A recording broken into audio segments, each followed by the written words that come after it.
The last time you wore a suit was when? Yeah, a year. It's been a year. We've seen some beards on the Zoom Oh, yeah. calls. We've seen Yeah. some fun outfits along the way.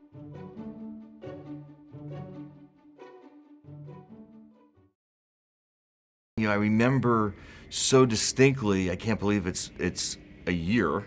I don't know if we thought that it was actually going to be a year, but I kind of remember sitting in my office, seeing you leave, and I was like, am I saying goodbye for a week, a month? What's going to happen here? Yeah, that week before, as things were ramping up, right? We were talking to the offices in Asia, we were talking to the folks in London, we were reading the media reports about what was happening in China, but it never felt, it was okay, it was building a little bit. That I think we were almost, in a good way, I think, distracted with what was happening in the marketplace, but we weren't quite like 100% absorbing the reality of what was going to happen for us. Yeah, when things started really melting down, I remember you and I, because our offices are right next to each other, we were running back and forth, kind of saying, oh, here we go again, right? Because it did feel unique in terms of the scope and the health threat, but it felt like a crisis, right? It felt like another crisis that we had gone through, and as a company, we've gone through a lot. Yeah, a lot.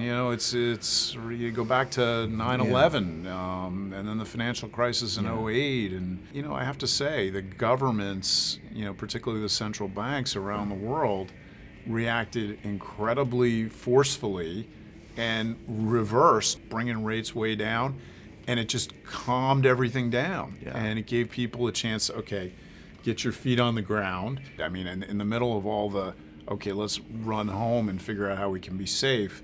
For me, it was not a difficult thing to say, let's put everybody first. Let's be smart about this. You can talk about culture, and people talk about culture all the time, and then there's a moment where stress ultimately reveals what the real culture is like and what the real character of a company and people are. And there's just no question that this last year tested every aspect of it. What's also challenging is, everyone in our company is in a different place, to your point. They're in different points in their career. There are people who have, their first year at the company. And so they haven't lived, through the things that we've lived through professionally, and they haven't experienced all these things.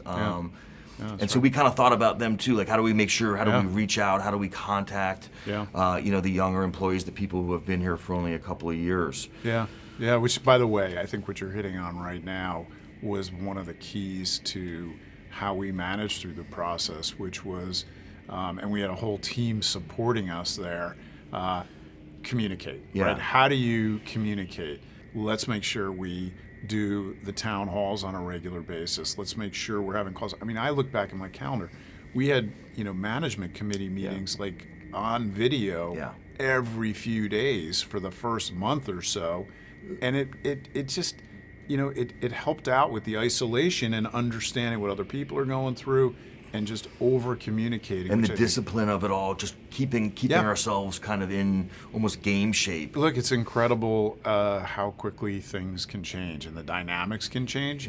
I didn't even really know what Zoom was. And there we were, 2 weeks into it, zooming away, nonstop for the last year. You and I both had similar moments where, if we had an iPad that we could have thrown out the window, we would have. Right? When the Zoom didn't work, and you were making your calls and I was trying to make my calls, and you think you're actually better than I am around tech. Right? I was lucky in the first 6 months of my at-home experience. I had my software engineer son.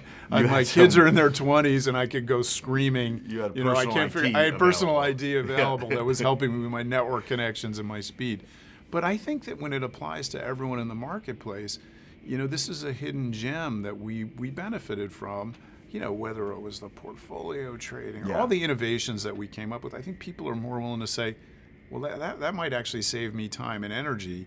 I'm just going to do it, and I'm going to figure out how to do it, and I'm not going to be distracted. I'm just going to go and try something new, And by the way, not always, but it works. Yeah, I think the communication with clients from the very early stage back a year ago was really strong. I found them to be, just super supportive, right? So the first question is always like, how are you doing? How's the family? How's the health? Like, is everyone okay? And then it quickly gets into work. But one of the cool things was that we were all kind of on some level like in the same boat. We were all kind of processing this together. And early on, I felt like the engagement with clients was really important and really strong. And I think that was an important thing that we were all kind of going through. Our network has traditionally been, and you and I kind of talk about this and know this, I think, really well, like real creatures of habit. Yeah. Right? These people have been, it's like they sit in the same seat for this, for 5 years. They were the same thing for breakfast. Our clients are kind of interesting, characters. They're kind of unique people. They have their own way of doing things. And this has changed that in such a big way, right? And I think new habits, to your point, are being formed. Yes. And a lot of those new habits ultimately are good for our business. They're good ultimately for the industry in general. And haven't even mentioned the fact that there was an election, which, like, in a normal circumstance would be the first thing that we would be talking about when we were kind of looking back on the year. Sure. Which is kind of amazing. An election and a series of events that followed the election. That was, again, I don't usually comment on the political stuff, but a few times I just felt compelled to say something because, you felt like democracy was sort of in question and at risk. And if you flash back to last summer, I think, people recognized all of the racial inequality, the political strife that came later in the year. I mean, it was such a year of turmoil. I mean, I totally agree with you around the summer and just the emotions that we were all feeling about what was happening around social injustice. And, I do remember really well, like, you feeling very personal about that. You wrote to the company. You don't usually do things like that. It felt like wow, we're going to go through this too. Like we were going through a lot already. I think everyone was feeling at a certain point, like almost as stressed as they could feel, and then there was something else that kind of came and that was added. It's an interesting point, Mick. I'm incredibly proud of the what we've accomplished as a company over all these years, but in particular, really the last year, in how everyone adjusted. You made this comment. It was a great comment to me. You may not remember it, but we were talking about this, I don't know, probably 6-7 months ago. You said people are really resilient. They adjust. He's like, you said we could all be working from a closet and we will figure out how to make it work. And it's true. One of my biggest takeaways from all this is we're resilient. And I don't even just mean TradeWeb and you and I and people. People. You mentioned 9/11, and we don't talk about it that much, but one of the things I was thinking about was one of the things that was comforting in the aftermath of 9/11 was just the ability for people to get together. As we both know, sports was such a huge thing around 9/11. It was such a big part of getting kind of New York City back and feeling good. And we couldn't kind of have those things in the aftermath of what happened around the pandemic. People couldn't be together. There was no sports. There weren't that sort of distraction thing that happens. So it was kind of like, okay, like we're going to have to be resilient. We're going to have to figure out what matters. We're going to have to figure out what's important. It kind of put more emphasis on sort of sorting through some of this stuff. Yeah, no, exactly. And speaking in New York and having been in the London office, and you're such a quintessential New Yorker, right? You're like the poster child for New York City, born and raised, and New York is kind of on its heels a little bit right now. I think London's borne a really big part of this, the brunt of it in some respects from a health standpoint and an isolation standpoint, really hard quarantine.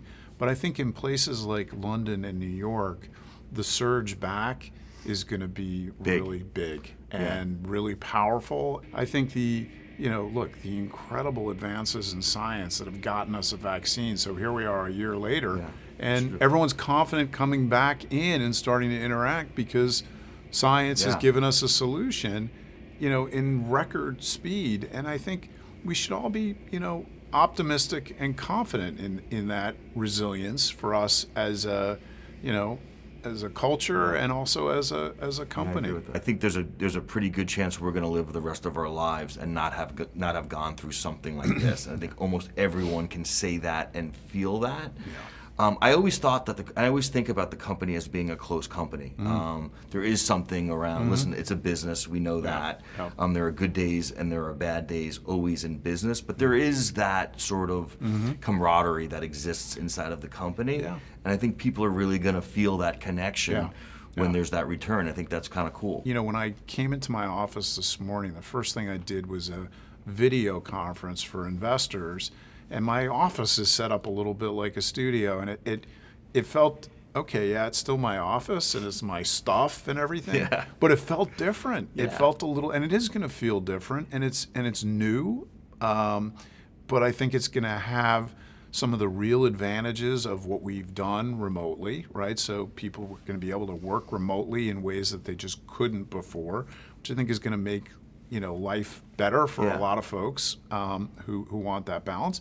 For people who want to be in all the time, that's going to work too. We're going to be in this new world, and for a company like TradeWeb that has really innovated and sort of done new things for all of the last 20 years, it's a huge advantage to have a kind of entrepreneurial culture to deal with the newness. It's kind of what we've done for a long time, to your point, and it's a high-profile moment, and it's going to take the best of what the company has, and it's going to be fun. As long as we, stick to our priorities of, trusting each other, focusing on, what's most important. We focus on the client, we focus on our networks, our relationships, and how we innovate and create new ways of doing things.